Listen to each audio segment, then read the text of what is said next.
security architecture has, particularly in recent years, been confronted with unprecedented strains, erosion, and complex challenges that pose serious risks to global peace and stability. Escalating armed conflicts, ever-increasing weakening respect for international law and the Charter of the United Nations, erosion of multilateralism, imposition of unlawful unilateral coercive measures, and the renewed reliance on nuclear weapons as instruments of policy have created the highly unstable global environment. These ever-increasing threats and challenges demand urgent collective action, particularly by this conference, which remains the sole multilateral negotiating forum on disarmament. Nuclear weapons constitute the gravest threat to humanity, and it is a matter of serious concern and deep regret that, contrary to existing international legal obligations for their complete, verifiable, and irreversible elimination, reliance on such weapons is increasingly entrenched in the security doctrines of some states. Humanity continues to live under the shadow of more than 12,000 nuclear warheads, many of which remain deployed or on high alert, embedded in doctrines that contemplate their rapid use and, in some cases, their first use.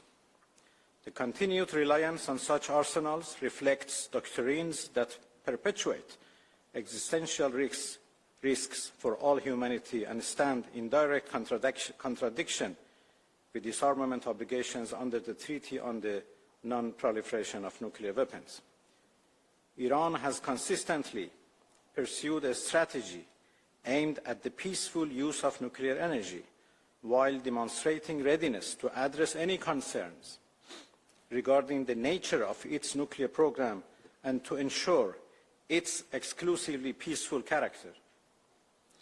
It was on this basis that Iran entered into nuclear negotiations and has continued until very today. A review of the course of these negotiations speaks volumes. The Islamic Republic of Iran has consistently affirmed that it neither seeks to manufacture nor to acquire nuclear weapons, which have no place whatsoever in Iran's national security doctrine. This position is rooted in our defense policy and reinforced by clear religious boundaries prohibiting weapons of mass destruction. Mr. President, lasting agreements can only be achieved through mutual balanced commitments and respect for the legitimate rights of nations. The Treaty on the Non-Proliferation of Nuclear Weapons explicitly recognizes the inalienable right of all state parties to develop, research, produce, and use nuclear energy, including enrichment, for peaceful purposes. This right is inherent, non-negotiable, and legally binding. It is not conditional upon political considerations, nor can it be suspended or reinterpreted arbitrarily. Any attempt to portray this right as revocable fundamentally contradicts the letter and spirit of the treaty. Despite Iran's demonstrated commitment to diplomacy and good faith engagement, the conduct of certain Western states, most notably the United States, has seriously undermined the credibility of the negotiating process. The unilateral withdrawal of the United States from the JCPOA, in clear violation of an internationally endorsed agreement, dealt a profound blow to trust and stability of multilateral obligations. This decision not only disregarded multilateral commitments, but also imposed unjustified economic and humanitarian consequences on the Iranian people. More troubling still was the recourse to military aggression against Iran in last June, at a time when we were in the midst of negotiations. Such aggression stands in a stark contradiction to basic principles of United Nations Charter and international law, in particular, paragraph 4 of Article 2 in the Charter.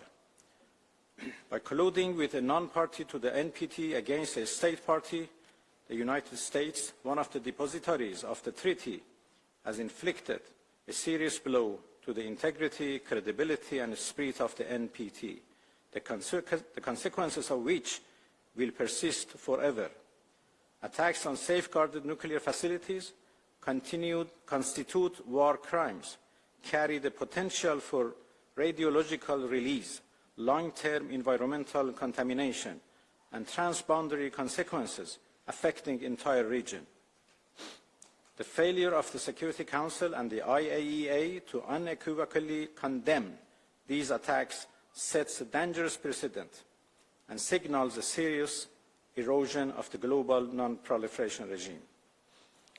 Responsibility for such unlawful acts does not rest solely with the direct perpetrators. States that provided political, military, or intelligence support bear responsibility under international law for aiding and abetting internationally wrongful acts. Selective condemnation and double standards gravely undermine the credibility of international norms and institutions. Silence in the face of such violations is not neutrality, it is acquiescence. While the United States and certain European countries turned a blind eye to the threats posed by the Israeli regime to international peace and security, including its nuclear weapons capabilities, they continue to portray Iran's peaceful nuclear program as a threat to international peace and security.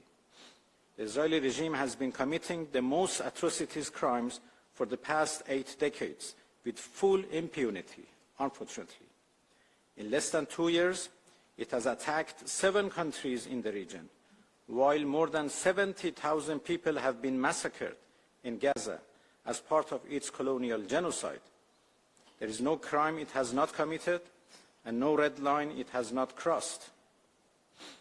Mr. President, the United States and some European states persist in the imposition of unlawful sanctions, military threats, the engagement in force posturing, and the issuance of explicit references to the possible use of force by the United States, including significant military deployments in the region. Such actions constitute a continuing violation of the prohibition of the threat or use of force as enshrined in Article 2, Paragraph 4 of the Charter of the United Nations and must be brought to an immediate and unconditional end. Iran has consistently emphasized its commitment to cooperation with the International Atomic Energy Agency within the framework of its legal obligations. Iran is a founding member of IAEA and a state party to the NPT. Iran's peaceful nuclear program has been subject to extensive and unprecedented verification measures under IAEA safeguards. Our cooperation with the agency has always been guided by professionalism, transparency, and respect for national sovereignty. Iran believes that constructive engagement with the agency should remain strictly technical and impartial, free from political pressure or selective interpretations. Continued cooperation can only be sustained when it is reciprocal, objective, and contributes genuinely to confidence building rather than being used as a tool for political leverage. Meanwhile, it should not be forgotten that attacks on safeguarded nuclear installations are entirely unprecedented. Neither the IAEA statute nor the Comprehensive Safeguards Agreement provides guidance on inspection modalities for nuclear facilities that have been subjected to such attacks. Accordingly, inspections of these facilities require a mutually agreed framework between Iran and the agency. This is something that we are working on that. In this spirit, yesterday I had a technical discussion with Rafael Grossi, Director-General of the agency, where we discussed cooperation between Iran and the agency. We also discussed the role that the agency can play between Iran and the United States to achieve mutually agreed agreement. Iran will continue its constructive dialogue and engagement with the agency to address these technical issues and to identify an agreed pathway for closing the outstanding gaps. Distinguished delegates, Iran has always been prepared to engage in meaningful and result-oriented negotiations. Any sustainable agreement must ensure the full recognition of Iran's legitimate rights, deliver tangible benefits, and be safeguarded against unilateral actions that undermine trust and credibility. According to these principles, and as a result of the good offices by our friendly countries in the region, which we are very grateful, a new window of opportunity has opened, under which we had the second round of the negotiations with the United States earlier today here in Geneva. We are hopeful that negotiation will lead to a sustainable and negotiated solution which can serve the interest of relevant parties and the broader region. At the same time, as demonstrated during the aggression of 13 June 2025, Iran remains fully prepared to defend itself against any threat or act of aggression. The consequences of any attack against Iran will not be confined to its borders. To conclude, Mr. President, I would like to emphasize that the Conference on Disarmament must overcome its paralysis and fulfill its mandate through the commencement of negotiations on a comprehensive nuclear weapons convention as an urgent necessity.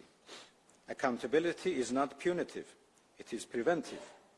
Inaction in the face of nuclear threats, aggression, and double standards undermines the very foundations of international law. The choice before us is clear. Either we dismantle nuclear weapons, or they will one day dismantle us. Together we can work to achieve a world free of nuclear weapons. And thank you, Mr. President. I thank Minister for Foreign Affairs of the Islamic Republic of Iran, Mr. Syed Abbas Araqchi, for his remarks. We will now, dear colleagues, briefly suspend